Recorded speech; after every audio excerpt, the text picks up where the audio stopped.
నమస్తే, welcome to Suman TV. నేను మీ హరిత. ఇప్పుడు నేను హైటెక్ సిటీలోని టెండర్ హ్యాండ్స్ రీహాబ్ సెంటర్లో ఉన్నాను. నాతో పాటు ఉన్నారు physio and Cairo practitioner doctor Naveen Indur. జనరల్గా ఏజ్తో సంబంధం లేకుండా చాలా మంది బ్యాక్ పెయిన్తో బాధపడుతున్నారు. మరి వారికి సర్జరీ, మెడిసిన్స్తో అవసరం లేకుండా క్యూర్ ఉంటే ఎలా ఉంటుంది? దీని గురించి ఇప్పుడు మనం మాట్లాడబోతున్నాం. హలో డాక్టర్ గారు. హలో అండి. ఏజ్తో సంబంధం లేకుండా దాదాపు ప్రతి ఒక్కరు బ్యాక్ పెయిన్తో ఇబ్బంది పడుతున్నారు. ఎందుకలా? ఇక్కడ ఏంటంటే బ్యాక్ పెయిన్ మీరే అంటున్నారు, ఏజ్తో సంబంధం లేకుండా అందరూ ఇబ్బంది పడుతున్నారని. బ్యాక్ పెయిన్ అనేది సర్టన్ ఏజ్లో రావాలని, లేదంటే ఈ ఏజ్ గ్రూప్లో రావాలని ఒకప్పుడు ఉండేది. ఇప్పుడు అలా లేకుండా 20 to 25 ఏజ్ అనుకోండి, 30 to 35 అనుకోండి, 40 to 45 any age group people they are suffering with back pain. So ఇక్కడ ఏంటంటే అండి, ఫస్ట్ మనము ఆ లంబర్ రీజియన్లో ఏదైతే బ్యాక్ పెయిన్ వస్తుందో దాన్ని లంబర్ రీజియన్ అంటాం. దాని స్ట్రక్చర్ గురించి మనం తెలుసుకుందాం. L1, L2, L3, L4, L5 అని ఈ లంబర్ రీజియన్ స్ట్రక్చర్.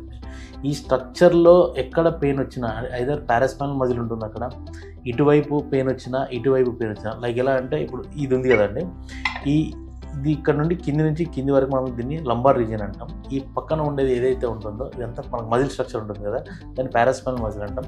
ముందుగా అటాక్ అయ్యేది డైరెక్ట్గా ఎప్పుడు కూడా బ్యాక్ పెయిన్ అనేది ఈ వర్టిబ్రేస్ మీద ఎప్పుడు రాదండి.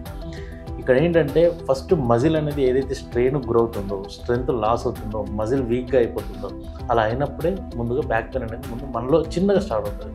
అది ఎలా అంటే ఏదో ఒక 1% ఆఫ్ పెయిన్, ఒక స్పార్క్ లాంటి పెయిన్ లాంటిది వస్తుంది. ఆ పెయిన్ వచ్చినప్పుడు దాన్ని అప్పుడే అలర్ట్ అవ్వాలి. యూజువల్గా మనం అవ్వం. సో ఆ బ్యాక్ పెయిన్ అప్పుడు వచ్చినప్పుడు దాన్ని ముందుగా మజిల్ పెయిన్ అని గుర్తించుకోవాలి. దానికి స్పాజమా, మరి ఇన్ఫ్లమేషన్ ఉందా, సోర్నెస్ ఏమైనా ఎక్కువ ఉందా అనేది కూడా మనం తెలుసుకోవాల్సి వస్తుంది.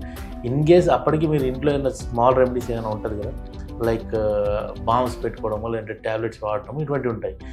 అది కూడా అప్పటికి తగ్గని పక్షాలు మీరు డాక్టర్ని కన్సల్ట్ అవ్వాల్సి ఉంటుంది. ఈ బ్యాక్ పెయిన్ అనేది L1, L2, L5 రీజియన్లో రకరకాలుగా వస్తుందండి. దీన్ని స్పాండిలైటిస్, స్పాండిలోసిస్, స్పాండిలోలిస్థెసిస్ ఇలా రకరకాలుగా పిలుస్తూ ఉన్నాం. దీంట్లో మళ్ళీ degeneration changes, disc prolapse, disc protrusion, disc herniation, disc bulge, ఇలా రకరకాలుగా ఒక్కొక్కరికి ఒక ప్రాబ్లం వస్తుంది. యూజువల్గా కామన్గా అందరిలో వచ్చే కామన్ ప్రాబ్లం ఏంటంటే అండి, డిస్క్ బల్క్ ఈ రోజుల్లో చాలా ఎక్కువ ఉంది. ఎందుకంటే దానికి lack of quality of food అవ్వచ్చు, లేదంటే ఇంకో సెడెంటరీ లైఫ్ స్టైల్ అనుకోవచ్చు, మెకానికల్ లైఫ్ స్టైల్ అనుకోవచ్చు. ఈ వీటిల్లో ఏ లైఫ్ స్టైల్ ఒక్కొక్కరు ఒక్కొక్క దానికి అడిక్ట్ అయిపోతారు. ఇప్పుడు డాక్టర్గా మేము ఉన్నాం, మేమేంటి మార్నింగ్ నుండి నైట్ వరకు కూర్చొనే ఉంటాం. మాదొక డిఫరెంట్ లైఫ్ స్టైల్. కొందరేంటి జర్నీస్ చేస్తూ ఉంటారు, బైక్ అనుకోండి, కార్ అనుకోండి, ఇంకా ఏదో రకరకాలుగా తిరుగుతూ ఉంటారు, రోడ్డు సరిగా ఉండవు, ఇలా రకరకాలుగా.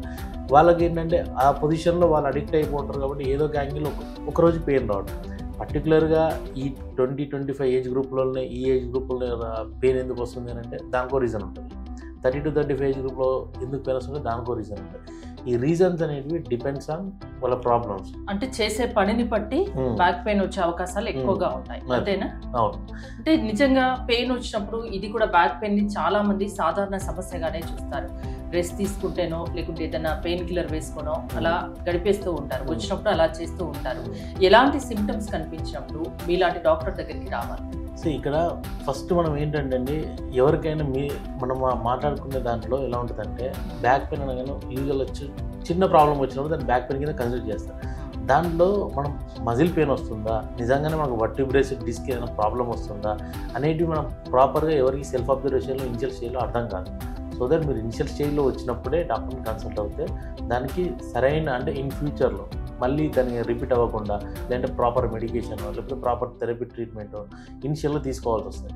కానీ మీకు పర్మనెంట్ సొల్యూషన్ కావాలి అంటే మన దగ్గర ఉండే ఈ physio and chiropractic combination treatments ఏదైతే ఉంటుందో అది మీకు పర్మనెంట్ సొల్యూషన్గా. అంటే మీ స్పెషాలిటీ ఏంటి? సర్జరీస్తో పని లేదంటున్నారు, మెడిసిన్స్తో అవసరం లేదంటారు, మరి ఎలా తగ్గిస్తారు మీరు? ఇక్కడ అదే చెప్తున్నాను. ఇప్పుడు లంబర్ రీజియన్ ఏదైతే స్ట్రక్చరల్ చేంజెస్ చెప్పాను కదా, దాంట్లో ప్రాబ్లమ్ని బట్టి మనం వాళ్ళకి ట్రీట్ చేయగలుగుతాం. ఇప్పుడు కైరోప్రాక్టిక్ అనేది ఎలా ఉంటుందంటే, ఏదైతే జాయింట్ రీస్ టెక్నిక్స్ ఉంటుందో ఆ వర్టిబ్రేస్లో జాయింట్ టు జాయింట్ ఏదైతే ఉంటుందో దాన్ని బేస్ చేసుకొని origin origin and insertion base చేసుకొని ప్రాపర్గా ట్రిగ్గర్ పాయింట్ రీచ్ చేయడమే కైరోప్రాక్టిక్ ఉన్న ఒక గొప్ప ట్రీట్మెంట్. ఈ ట్రీట్మెంట్ ఏంటంటే కంప్లీట్ వితౌట్ మెడికేషన్ అండి. జస్ట్ పేషెంట్కి ఓపిక ఉండి మాకు టైం ఇస్తే చాలు. వాళ్ళకి అంటే ఎంత టైం ఇవ్వాలి, ఎన్ని రోజులు టైం ఇవ్వాలి, ఇక్కడికే వచ్చి ట్రీట్మెంట్ చేయించుకోవాలా, ఇలాంటి డౌట్స్ కామన్గా అందరిలో ఉంటాయి, అది కొంచెం క్లారిటీ. ఇక్కడ ఏంటంటే అండి, వాళ్ళకి డిపెండ్స్ ఆన్ వాళ్ళ కండిషన్. అంటే ఇప్పుడు కొందరికి ఏంటంటే సివియర్ స్టేజ్లో ఉంటుంది, వాళ్ళకు కొద్దిగా టైం ఎక్కువ ఇవ్వాల్సి వస్తుంది. కొందరు ఇనిషియల్ స్టేజ్లోనే వచ్చారనుకోండి, వాళ్ళకు జస్ట్ 1 to 3 డేస్లో అది తగ్గిపోతుంది. అలా కాకుండా డే 1 ఒక సెషన్లో తగ్గే వాళ్ళు ఉంటారు, 3 సెషన్స్లో తగ్గే వాళ్ళు ఉంటారు, 1 వీక్ పట్టవచ్చు, 2 వీక్స్ కూడా పట్టవచ్చు. Depends on their severity. ఆ సివియారిటీ ఆఫ్ పెయిన్ అనేది మనం చూస్తూ ఉంటాం. ఆ సివియారిటీ పెయిన్ ఎలా ఉంటుందంటే అండి, స్టార్టింగ్ ఇందాక మీకు చెప్పినట్టుగా ఆ పాయింట్ ఏదైతే ఉంటుందో మజిల్కి సంబంధించి దాన్ని గుర్తించుకుంటేనేమో అది ఇనిషియల్ స్టేజ్లో అక్కడ క్లోజ్. అలా కాకుండా దాన్ని మీరు నెగ్లిజిబుల్ ఉంటుంది ఎవరికైనా, ఎందుకంటే స్టార్టింగ్లో దాన్ని పెద్దగా కన్సిడర్ చేయలేరు, అది మీరైనా నేనైనా. సో దట్ ఏంటంటే దానివల్ల పెయిన్ ఎక్కువైపోతుంది. పారాస్పైనల్ మజిల్ ఏదైతే ఇందాక ఈ స్ట్రక్చర్ ఏదైతే మీకు చెప్పాను కదా, దీని పక్కన పారాస్పైనల్ ఎప్పుడైతే వీక్ అవుతుందో ఆటోమేటిక్గా ఈ వర్టిబ్రేషన్ వెయిట్ పడుతుంది. ఈ వర్టిబ్రేషన్ పడినప్పుడు ఇక్కడ ఈ డిస్క్ ఉంటాయి మధ్య, ఈ డిస్క్ మీద వెయిట్ పడుతుంది. ఇప్పుడు ఇక్కడ రెడ్ కలర్ మీకు కనబడుతుందండి, ఈ రెడ్ కలర్ ఏదైతే కనబడుతుందో ఈ రెడ్ కలర్ అనేది బయటికి వచ్చి అలా రెడ్ కలర్లో దీన్ని ఎందుకు పెట్టారంటే దాన్ని మనం డిస్క్ బల్జ్ అంటాం. ఇలాంటి వాటికి కూడా సర్జరీ అవసరం లేకుండా మీరు ట్రీట్మెంట్ ఇస్తారా? డిస్క్ బల్జ్ లాంటివి కూడా డెఫినెట్లీ అండి. అదే ఇదేంటంటే ఇది ఒక్కోసారిగా కొందరికి ఇప్పుడు ఈ సివియారిటీ ఆఫ్ స్టేజ్ దీంట్లో కూడా ఉంటుంది. ఎలా అంటే మైల్డ్ స్టేజ్ కొంచెం బయటకు వచ్చింది అనుకోండి, అది ఇనిషియల్గా వస్తే ఆ ఒక్క 1 to 3 క్లోజ్. అది కొంచెం ఇంకెక్కువ బయటకు వచ్చి అక్కడ ఉంటే నర్వ్ని పించ్ చేయడం అలాంటివి ఏమైనా చేస్తే ఇంకొంచెం టైం టేక్.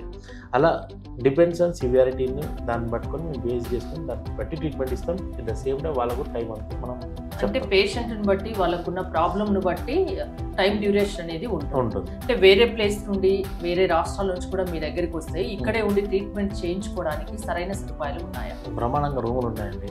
మనకు వాళ్ళకి ఎక్కువ ఏంటంటే మనకి ఇక్కడ సింగిల్ రూమ్సే ఉంటాయి. ఎందుకంటే దూరం నుంచి వచ్చేవాళ్ళు ఇవాళ రోజుల్లో కంపల్సరీ వాళ్ళకి రూమ్ ఫెసిలిటీ లగ్జరీగా వాళ్ళకి ప్రొవైడ్ చేయాల్సి వస్తుంది. మనకు ఆ రూమ్స్ ఫెసిలిటీ ఉందండి, వాళ్ళు ఇక్కడ ఉండి బ్రహ్మాండంగా ట్రీట్మెంట్ తీసుకొని వెళ్ళొచ్చు. ఇంకోటి అండి, వాళ్ళు ఇక్కడ ఉంటే ఫెచింగ్ ఏముంటుందంటే పర్ డే వాళ్ళ సివియారిటీని బట్టి, వాళ్ళకుండే ప్రాబ్లమ్ని బట్టి, వాళ్ళకుండే కండిషన్లో ఉన్న ఆ మైల్డ్ మోడరేట్ సివియర్ అయితే చేసి ఉంటాయి కదా, దాన్ని బట్టి ఇక్కడే ఉండి 2 times per day 2 times session వాళ్ళకు టైం సేవ్ అవుతుంది. అలా కూడా మన దగ్గర ఫెసిలిటీ ఉంది. సో అసలు బ్యాక్ పెయిన్తో ఇబ్బంది పడిన అవసరం లేదు. సిమ్టమ్స్ స్టార్టింగ్ ఉన్నప్పుడే వస్తే ట్రీట్మెంట్ కూడా త్వరగా పూర్తవుతుంది, త్వరగా క్యూర్ అవుతుంది అంటున్నారు, అంతేనా? అంతే. ఇక్కడ ఏంటంటే మనం ఇచ్చే ట్రీట్మెంట్స్ కూడా అదే చెప్తాను, కంప్లీట్ మనం ఇచ్చే ట్రీట్మెంట్ న్యాచురల్ వే ట్రీట్మెంట్స్. ఎక్కడ కూడా ఒక మెడికేషన్ కానీ ఇంజెక్షన్ కానీ వాడడం ఉండదండి. కంప్లీట్గా వాళ్ళకి పేషెంట్స్ మనకు టైం ఇచ్చి వాళ్ళ ఓపికతో మనకు టైం ఇస్తే న్యాచురల్గా తగ్గిస్తుంది. ఇదేంటంటే ఈ రోజుకి మనము మెడికేషన్ ఇస్తే ఆ రోజుకి బాగుంటుంది, నో డౌట్ తగ్గుతుంది. 1 2 days 3 days మ్యాక్సిమం 1 month వరకు బాగా యాక్టివ్ అయిపోతుంది. దాని తర్వాత మళ్ళీ రిపీట్ అయినప్పుడు ఆల్రెడీ ప్రాబ్లమ్ని మీరు తెలియకుండా మీరు ఆ ట్యాబ్లెట్ ఇంజెక్ట్ చేసేసుకున్న తర్వాత దాన్ని నమ్మైపోయిన తర్వాత ప్రాబ్లం అనేది ఇంకెక్కువ అవుతుంది. అంటే రూట్ కాజ్ ప్రాబ్లం ఎక్కువ అవుతుంది. మనం ఇచ్చే ట్రీట్మెంట్ ఎలా ఉంటుందంటే ఫిజియో కాంబినేషన్, ఈ కైరోప్రాక్టిక్ కాంబినేషన్ ట్రీట్మెంట్లో దాన్ని రూట్ కాజ్ని బేస్ చేసుకొని ఎక్కడైతే ట్రిగ్గర్స్ ఉంటే వాటిని రీచ్ చేయడం మన స్పెషాలిటీ. రైట్ నవీన్ గారు, చూసారు కదా ఎంత తీవ్రమైన వెన్నునొప్పిని కానీ ఇక్కడ టెండర్ హ్యాండ్స్ రీహాబ్ సెంటర్లో మెడిసిన్స్తో పని లేకుండా, సర్జరీ అవసరం లేకుండా ట్రీట్మెంట్ ఇస్తాము, పర్మనెంట్ క్యూర్ ఉంటుందని డాక్టర్ నవీన్ ఇందూరు చెప్తున్నారు. మీరు కనుక టెండర్ హ్యాండ్స్ రీహాబ్ సెంటర్లో ట్రీట్మెంట్ చేయించుకోదలుచుకుంటే స్క్రీన్ పై స్క్రోల్ అవుతున్న నెంబర్స్ కాల్ చేసి కాంటాక్ట్ అవ్వచ్చు. చూస్తూనే ఉండండి సుమన్ టీవీ.